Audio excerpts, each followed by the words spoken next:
Hey, I'm answering something that came to me by email that affects a lot of human beings, that preoccupies a lot of people and throws them off. So I just want to give you a couple of things to make it all easier and simplify it. Honestly, I think that when we're preoccupied with the ego, when we're saying, oh, that's my ego, oh, that's an egoic tendency, by and large, it doesn't serve us. It throws us off. It's too loaded. It has right and wrong in it. It has I'm doing it wrong. It has I need to scrub this out of my system. All of that stuff that doesn't allow us to be as we are right now on a normal human journey, where this is definitely part of the makeup. There's no problem with having an ego. Try not to have one. Only the ego can take offense to the ego. Only the ego can want to be rid of the ego. So I just want to invite you to that for starters. So another thing is it's very important to me, like in sessions with my clients, for example, or when I'm interacting with them by email, I point it out to them when they're asking themselves a disempowering question. You know, like when you ask yourself, oh no, is this my fault? Am I a terrible person? That's not an empowering question, and it's actually not going to serve you to get clarity and to see where you want to step next. So it's a disempowering question to say, oh no, is this my ego? Or, oh no, is this fear or intuition? That's kind of another version of the same. Like, do I want to say no to this person because of I'm trying to avoid discomforts, I'm having this egoic response, or because it's a solid no, because that's actually not right for me. My guidance system is guiding me to a no. And by the way, I define guidance system however you define it. Some people think in terms of a God or a force, but it always comes up from inside. So for some people, it's just about connecting to their deepest inner self or their own soul knowing or their intelligence, whatever. It doesn't matter how you call it. Okay, so from disempowering question, from feeling stuck. Yeah, I wanted to talk about the stuckness. So, it's kind of a feedback loop. If you are on, is this my ego or a good impulse? Is this guidance or fear? Is this intuition or something I'm avoiding? You'll just loop around with those. There's not a lot of room in that to find your way.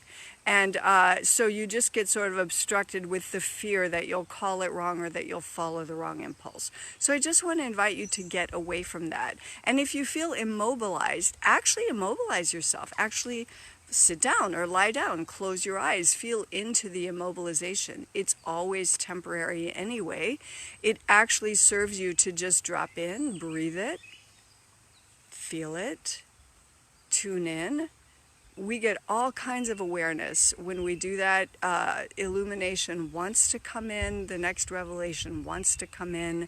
The oh, I see what to do is right at hand. And when we pause instead of getting stuck in thought loops and just feel into it and breathe, we actually know what to do. But let me say this, give yourself permission to get it wrong. There's that too. Trust in your capacity to course correct, to feel in, to call it wrong and later get that information and then do something else or make amends or interrupt yourself and shift course midway. There's no problem with that. That's better than being immobilized. Once you move, life will direct you. So let yourself call it wrong. Let yourself follow the wrong impulse, but stay aware and feel into the new information coming in. The last thing I want to touch on here is inquiry. Inquiry is a way to ask yourself empowering questions, clarifying questions. My life was changed through the tool that is the work of Byron Katie, and it's just an inquiry process, and it supports you to question any thought that throws you off, scares you, makes you feel bad, gets you stuck on being mad at someone else or wanting to fix or change them, or just insist on what they've done wrong to you, or you can question any thought that feels bad.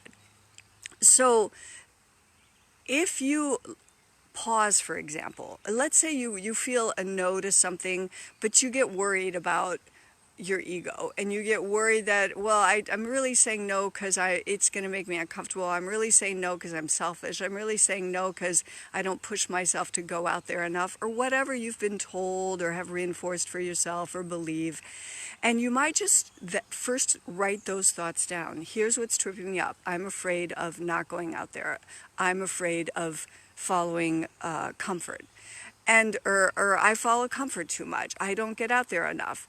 And those thoughts can be questioned. And the work of Byron Katie is just one tool, but it's a brilliant one, where you could actually just be with that. You know, one thing Katie taught me that has proven to be true, and I went to the school for the work in 2006, and I have lived differently since then. So we're many years beyond that now, and it truly changed my life and my experience of life. And what she said was, you actually know what to do. Your inner yes or no are constantly coming up. The only thing that can confuse you from that is a thought. And if you tease out the thoughts that are getting in the way and you question those thoughts, then you're free to just know what to do, to just follow your honest yes or no. Even if you don't know why right now it's a no to that, you can just say no. You know, maybe you're afraid of offending others or hurting them, and then so you always do the thing that might hurt or offend them. If you can question that, if you can clarify that for yourself, if you can start risking that, then you'll actually do what you're here to do and not just be sidetracked your whole life by other people's agendas. And that's just one example. There are many ways personalities are wired. For somebody else, it's barricading themselves against the world too much, or thinking they need to sit around learning more and clarifying more before they can go out there and offer anything. And those thoughts could be questioned. And you could set yourself free to take the risk of just publishing something or speaking something or whatever. So there you go. Be careful of disempowering thoughts. Preoccupation with, is this ego, or is it something, or is it a better impulse, is just a loop that's hard to get out of. If you feel immobilized by all that, lie down and just bring awareness to the immobilization. If you feel fear, lie down and bring awareness to the fear.